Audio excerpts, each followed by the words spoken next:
کی باری پھر قربانی غریب دے، مزدور دے، دہاڑی دار دے۔ اب یہاں تک نوبت پہنچ چکی ہے کہ لوگ فاقوں پر مجبور ہیں۔ ایک طرف جو ہے وہ لینڈ کروزر ہو اور دوسری طرف سائیکل بھی میسر نہ ہو، اور ایک طرف طرح طرح کے کھانے اور دعوتیں اڑائی جا رہی ہوں اور دوسری طرف آٹا تک میسر نہ ہو۔ ایک طرف بیرون ممالک علاج کے لیے سفر کیا جائے اور جہاز بھر کے چلے جائیں، اور دوسری طرف میڈیسن تک خریدنے کے پیسے نہ ہوں۔ ایک طرف گرم ہیٹر والے کمرے، آفس، گاڑیاں ہوں، اور دوسری طرف سردی سے بچنے کے لیے تن پہ گرم کپڑا میسر نہ آئے۔ تو پھر سوال تو ہوگا، یہ دنیا جس کے لیے ہم کوشش کر رہے ہیں، میرے پاک پروردگار جل جلالہ نے ارشاد فرمایا وَمَا الْحَيَاةُ الدُّنْيَا إِلَّا مَتَاعُ الْغُرُورِ، یہ دنیا کی زندگی کچھ بھی نہیں، ایک دھوکے کا سامان ہے۔ خدا را آواز بلند کیجئے۔ پس گئے لوگ، مر گئے لوگ، اور سفید پوش تو ویسے ہی مر گیا، وہ ہاتھ پھیلا ہی نہیں سکتا۔ ہمارا قرآن فرماتا ہے کہ یہ لپک لپک کے سوال نہیں کرتے، تم ان کے چہروں سے پہچانو۔ ہر دوسرا تیسرا چوتھا گھر ہمیں نظر آتا ہے جو اس وقت پریشانی میں ہے۔ اب وہ جو پہلے پریشان ہے، کیا وہ بوجھ اٹھائے؟ کیا جو پہلے ہی جس کو 2 ٹائم کی روٹی میسر نہیں، وہ بوجھ اٹھائے؟ کیا مرنے کے بعد ہم سے سوال نہیں ہوگا؟ کیا ہم سے پوچھا نہیں جائے گا کیا اس ملک میں خودکشیاں نہیں ہو رہی؟ کیا اس ملک میں قتل و غارت نہیں ہو رہی؟ لوٹ مار کا بازار گرم ہے، کیوں ہے؟ ہمیں سمجھ نہیں آتی۔ تو میری چونکہ کسی جماعت کے ساتھ وابستگی نہیں جس کو میں سپورٹ کروں یا دوسری جماعت پہ تنقید کروں، میں پاکستانی ہوں، ایک ورکر ہوں۔ چھوٹی سی میری کوشش ہوتی ہے کہ میں لوگوں کو اسلامی تعلیمات کے ساتھ ساتھ خدمت خلق کا بھی کچھ جذبہ اللہ نے دیا ہے، کچھ لوگوں کی مدد کر لیں۔ لیکن میں آپ کو حقیقتاً بتا رہا ہوں، کیونکہ میرے محبوب علیہ السلام نے فرمایا تھا مومن جھوٹا نہیں ہوتا۔ مومن ہو اور جھوٹا ہو یہ ہو نہیں سکتا۔ ابھی تک یہ چھوٹی سی لسٹ جو میرے پاس ہے یہ مکمل نہیں ہوئی۔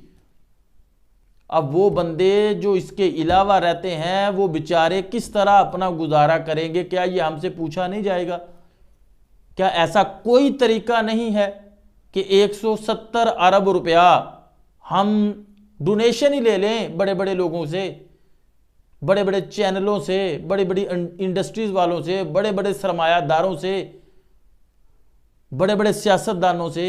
تو کیا غریب کو ہم چھوڑ نہیں سکتے؟ جب بھی باری آئے گی وہ غریب کی باری آئے گی، جب بھی قربانی دے گا وہ غریب بھی دے گا، اور کب تک دے گا؟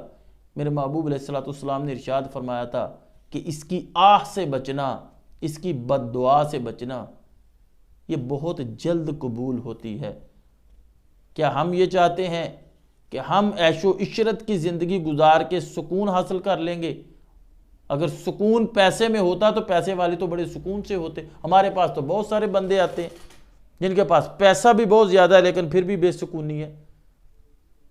کیا ہمیں یہ جو دیا گیا اس کا پوچھا نہیں جائے گا؟ ثم لتسألن یومئذ عن النعیم، تم سے تو ایک ایک نعمت کا پوچھا جائے گا۔ اور کریم نبی صلی اللہ علیہ وآلہ وسلم نے ارشاد فرمایا تھا کہ اللہ تعالیٰ بروز قیامت بندے کو کھڑا کرے گا اور کچھ سوال کرے گا کہ میں نے تمہیں یہ جو پیسہ، یہ نعمتیں دیں، پہلے تو پیسے کا پوچھا جائے گا کہ کمایا کیسے، پھر پوچھا جائے گا کمایا تو لگایا کہاں پہ، لگایا کیسے؟ میں نے کہا کہ 2 زندگیاں، 2 پاکستان، 2 معاشرے، یہ اسلامی کنسیپٹ نہیں۔ ہاں یہ ہو سکتا ہے 2 دوست ہوں، 2 بھائی ہوں، ایک امیر ہو ایک غریب ہو، امیر غریب کا خیال کرے، لیکن وہ کب تک کرے گا، کیسے کرے گا جب اس کے اپنے پلے ہی کچھ نہ ہوگا؟ تو میری ہمبل ریکویسٹ ہے کہ یہ جو کیا گیا اگر ممکن ہو تو اس کو واپس لے لیا جائے، اور یہ بڑے لوگ جو ہیں وہ 170 ارب کو بہت بڑا فگر نہیں ہے، پاکستان میں بہت بڑے بڑے سرمایہ دار ابھی پڑے ہوئے ہیں جن سے یہ آسانی کے ساتھ لیا جا سکتا ہے۔ اور دوسرا، اگر وہ نہیں مانتے تو میری عام پبلک سے ریکویسٹ ہے کہ آپ نے زکوٰۃ جو ہے وہ رمضان المبارک میں دینی ہے تو اس سے پہلے ہی اب نکال لیں، اور اپنے ارد گرد خاص طور پر وہ بچیاں جن کے شادی کے دن رکھے جا چکے ہیں ان بیٹیوں کی شادی میں مدد کریں۔ جو لوگ کپڑے خریدنا چاہتے ہیں ان کو کپڑے لے دیں۔ ہمارے رمضان میں کنسیپٹ ہے، ہم ایصال ثواب کے لیے اپنے فوت شدہ کے لیے کپڑے جو ہیں وہ خیرات کرتے ہیں، تو وہ پہلے آپ رمضان سے کر دیں۔ راشن لوگوں نے سوچا ہوتا ہے کہ ہم نے رمضان المبارک میں ہی دینا ہے، لیکن آپ اس سے پہلے دیں، ہمت کریں، کوشش کریں، اپنے حصے کا دیا جو ہے وہ ضرور جلائیں۔ ایک بندے کے پیٹ میں لقمہ چلا جائے، میرے نبی پاک صلی اللہ علیہ وسلم سے پوچھا گیا کہ جنت کا آسان راستہ کون سا ہے، تو دو چیزیں کریم نبی صلی اللہ علیہ وسلم نے ارشاد فرمائی۔ نمبر ایک فرمایا جب بھی بات کرو تو اچھی بات کرو، اور دوسرا فرمایا کہ کھانا کھلاؤ۔